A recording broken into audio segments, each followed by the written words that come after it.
やあ、豆吉だにゃ。猫の手も借りたいってどういうことか知ってるかにゃ。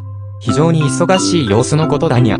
誰の手でもいいから、助けが欲しいという状態を言うんだにゃ。猫の手は役に立たないけど、それでも借りたいほど忙しいという意味なんだにゃ。仕事が山積みで、猫の手も借りたいにゃ。年末は、大掃除で、猫の手も借りたいにゃ。豆吉の手も使ってほしいにゃ。また会おうにゃ。